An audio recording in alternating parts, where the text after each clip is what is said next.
Ever get like completely captivated by a photo? Like it's not even just a photo anymore. It's like a whole story, but frozen. It's kind of magical, right? Totally. And that's what we're going to unlock today, the magic of photography basics. We're going to figure out how to ditch that auto setting and actually take control. Yeah, so you can tell your own stories through the lens. Exactly.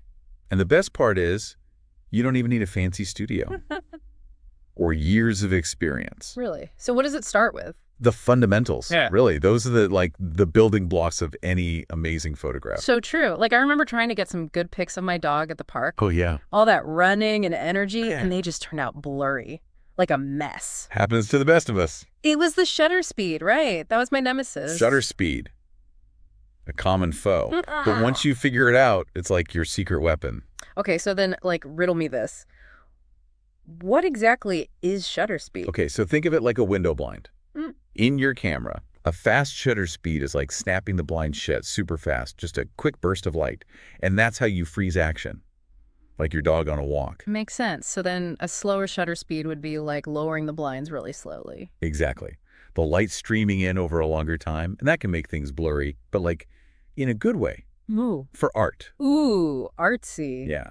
Like say you want to capture a waterfall, that silky smooth water look. So pretty. That's slow shutter speed. Okay, wait. So if I'm at, like, my niece's soccer game and she's about to score the winning goal, Yeah, I'd want a fast shutter speed to capture that. absolutely.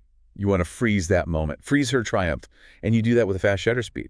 Maybe try like 1250th of a second, or even faster, for that real crisp action shot. Gotcha. Okay. And what if I do want something a little more artistic, a little more blurry? Then you slow down that shutter speed. Let's say you're in a city at night, all the lights and stuff. Love that vibe. Try setting your camera to like 1 second or 2 seconds.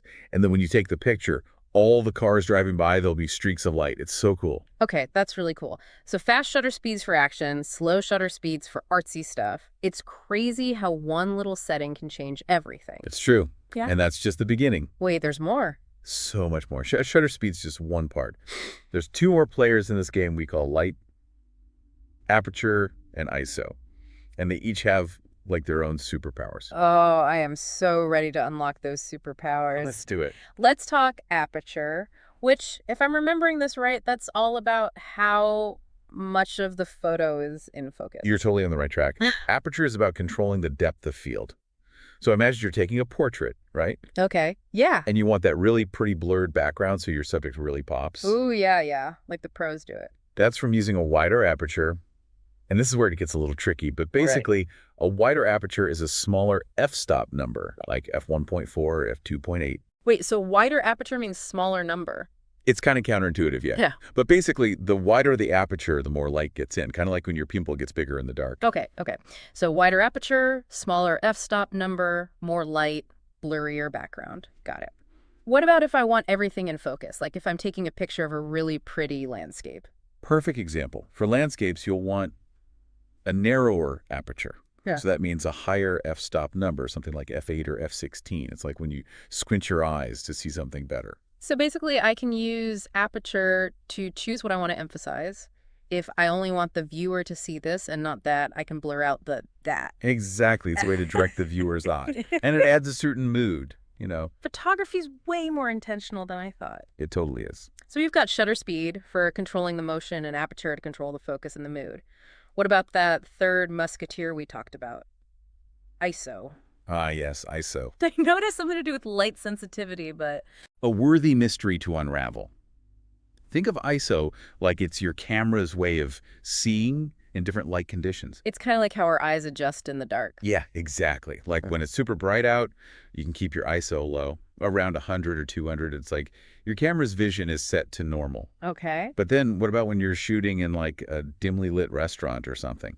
Or outside at night? Ooh, trying to get those starry night shots. Exactly. Those are the times you usually just give up and use flash. Guilty as charged. And it never looks as good as I want it to. Right, that's where ISO comes in.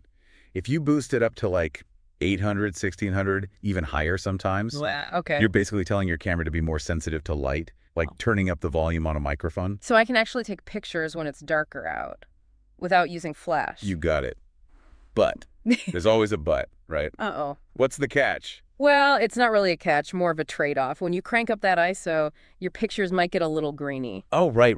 especially in the darker spots. Like when you listen to a recording too loud and you get that hissing sound. Okay, that makes sense. So it's like I gotta find a balance. More light sensitivity, maybe a little grain. And sometimes that grain can be cool, adds to the vibe. True, true. It can look kind of cool and artsy. Exactly. And the good news is that cameras these days, they're getting so good at handling high ISOs. Well, that's good to know. Like what would have been super grainy a couple years ago might look perfectly clear now. That's reassuring. Okay, so when I'm thinking about ISO, I need to keep in mind that I might get some noise if I go too high. But maybe it'll be worth it to get the shot. 100%. And, every camera is different. Getting to know your camera's limits is part of the fun. That's a good point. But remember, ISO should be the last thing you adjust after shutter speed and aperture. Okay, so it's like an order of operations. Kind of. You choose your shutter speed based on if you want that motion blur or not. Then you use aperture to fine-tune everything. And then if you just need a little more light, you adjust that ISO. Right. It's like a little dance between all the settings. I like that. The more you practice that dance, the more you get a feel for it. Speaking of practice, I think it's time to bring everything together. We've talked about shutter speed, aperture, and ISO, but how does it all work together to create, those amazing photos? The million-dollar question. Every photo is different, right? You've got different lighting, different movement, a different subject. Let's say you're at a busy market. Okay, yeah. Lots of people, colors, Yeah. maybe some street performers. Love it. So as a photographer, you got to ask yourself, what am I trying to capture here? What story am I trying to tell? Oh, okay. Do you want to freeze the action, like it's paused in time? That would be so cool. Then you'd want that fast shutter speed we talked about, like 12/50th of a second or faster. But then, do you want everything in focus? Or do you want that blurry background to make something stand out? Oh, that's where aperture comes in. See, you're getting it. It's all connected. Yeah. And then last but not least, there's the lighting. Is it a sunny day? Is it getting dark out? Makes sense. You'd adjust that ISO accordingly. So it's almost like a puzzle, but with light and motion and stuff. That's a great way to put it. And the best part is, there's no right answer. It's all about your own vision, It's so cool. It's way more creative than I thought. It totally is. It's about using all these tools to create something beautiful. This is so much more interesting than just leaving it on auto. Like, Yeah. I'm actually learning what all the buttons and settings do. Right. Once you know how it all works, it's like you're speaking a new language, the language of light. I love that. The language of light. Okay, so for those of us who are just starting out, what's the best way to put it all into practice besides actually, going out and taking pictures? Just go for it. Experiment. Yeah. Don't be afraid to just try different settings. Even if I don't really know what they'll do. Exactly. Try the same shot, but like 5 different ways, different shutter speeds, different apertures. See what happens. Yeah, like set up a little scene on my kitchen counter and just go wild. That's the idea. You'll be surprised by what you come up with. I bet. And, there's really no failing here. It's all learning. Even those shots that don't turn out how you expected, Yeah. they're teaching you something. And hey, maybe those mistakes are still cool, like artsy and abstract. Totally. Sometimes the best photos break all the rules. True, but you got to know the rules before you can break them, right? Exactly. Okay, so we've talked about a lot. Shutter speed, aperture, ISO, and how they all work together. What's like the main thing you want our listeners to remember? More than anything, I just want them to have fun with it. Photography shouldn't be intimidating. Just be curious. Pick up your camera, experiment, and just find what speaks to you. Develop your own style.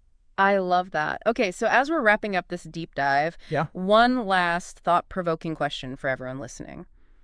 What story do you want to tell? Ooh, good one. The world is full of photographic possibilities. Get out there and capture them. That's a wrap. That's it for this episode of The Deep Dive. See you next time.